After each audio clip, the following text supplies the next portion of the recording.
Ready start. मैं तुम्हें अपने बचपन की ओर ले जाऊंगी।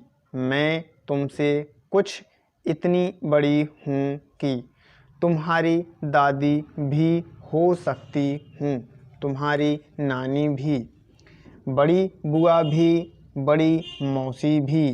परिवार में मुझे सभी लोग जीजी कहकर ही पुकारते हैं। हाँ, मैं इन दिनों कुछ बड़ा बड़ा यानी उम्र में सयाना महसूस करने लगी हूँ। शायद इसलिए कि पिछली शताब्दी में पैदा हुई थी। मेरे पहनने ओढ़ने में भी काफ़ी बदलाव आए हैं। पहले मैं रंग बिरंगे कपड़े पहनती रही हूँ, नीला, जामुनी, ग्रे, काला, चॉकलेटी।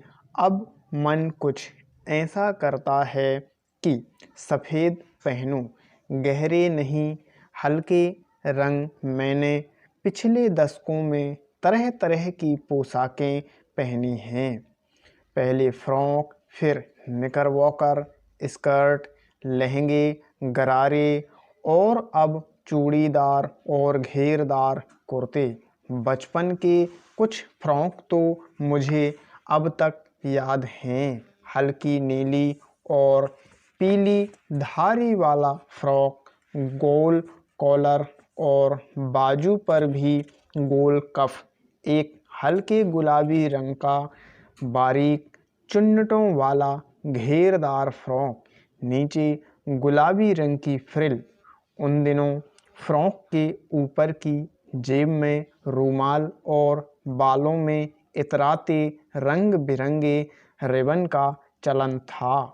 लेमन कलर का बड़े प्लेटों वाला गर्म फ्रॉक जिसके नीचे फर टंगी थी। 2 ट्यूनिक भी याद हैं, एक चॉकलेट रंग का और एक अंदर की कोटी प्याजी, दूसरा ग्रे और उसके साथ सफ़ेद कोटी।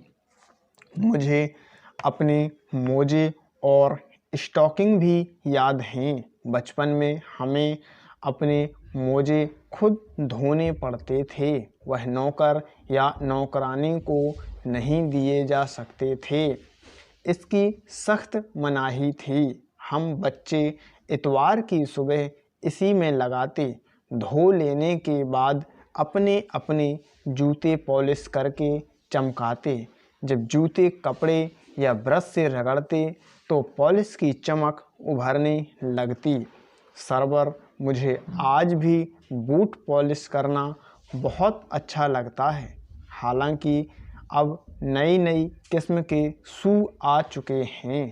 कहना होगा कि ये पहले से कहीं ज़्यादा आरामदेह हैं। हमें जब नए जूते मिलते उसके साथ ही छालों का इलाज शुरू हो जाता। जब कभी लंबी सैर पर निकलते अपने पास रुई ज़रूर रखते। जूता लगा तो रुई मोजे के अंदर।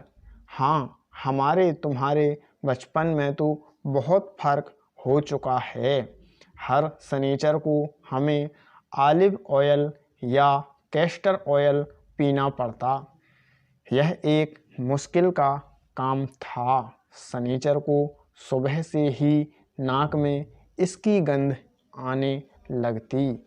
छोटे शीशे के गिलास जिन पर ठीक खुराक के लिए निशान पड़े रहते, उन्हें देखते ही मितली होने लगती। मुझे आज भी लगता है कि अगर हम ना भी पीते वह शनिवारी दवा तो कुछ ज़्यादा बिगड़ने वाला नहीं था। सेहत ठीक ही रहती। तुम्हें बताऊंगी कि हमारे समय और तुम्हारे समय में कितनी दूरी हो चुकी है। यहाँ तक कि बचपन की दिलचस्पियाँ भी बदल गई हैं। याद रहे, उन दिनों कुछ घरों में ग्रामोफोन थे, रेडियो और टेलीविज़न नहीं थे। हमारे बचपन की कुल्फ़ी आइसक्रीम हो गई है, कचौड़ी समोसा पेटीज में बदल गया है। सहतूत और फालसे और खसखस के शरबत, कोक, पेप्सी में उन दिनों कोक नहीं, लेमनेड, विम्टो मिलती थी। शिमला और नई दिल्ली में बड़े हुए बच्चों को वेंगर्स और डेविको रेस्तरां की चॉकलेट और पेस्ट्री मज़ा देने वाली होती। हम भाई बहनों की ड्यूटी लगती शिमला मॉल से ब्राउन ब्रेड लाने की। हमारा घर मॉल से ज़्यादा दूर नहीं था। एक छोटी सी चढ़ाई और गिरजा मैदान पहुंच जाते। वहां से एक उतराई उतरते और मॉल पर इन्फेक्शनरी काउंटर पर तरह तरह की पेस्ट्री और चॉकलेट की खुशबू मनभावनी। हमें हफ्ते में एक बार चॉकलेट खरीदने की छूट थी। सबसे ज़्यादा मेरे पास ही चॉकलेट टॉफ़ी का स्टॉक रहता।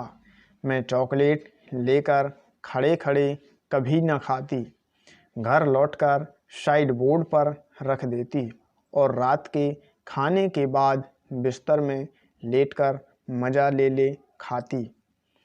शिमला के काफ़ल भी बहुत याद आते हैं। खट्टे मीठे, कुछ एकदम लाल, कुछ गुलाबी, रसभरी कसमल सोचकर ही मुंह में पानी भर आए। चेस्टनट एक और गजब की चीज़, आग पर भूने जाते और फिर छिलके उतारकर मुंह में। चने जोर गरम और अनारदाने का चूर्ण। हाँ, चने जोर गरम की पुड़िया जो तब थी वह अब भी नज़र आती है।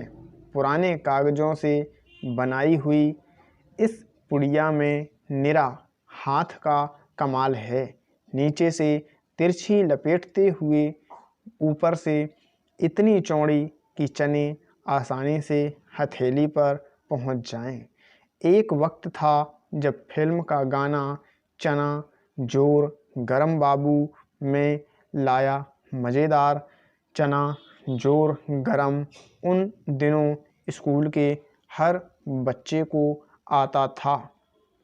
कुछ बच्चे पुड़िया पर तेज मसाला बुरकवाते। पूरा गिरजा मैदान घूमने तक यह पुड़िया चलती।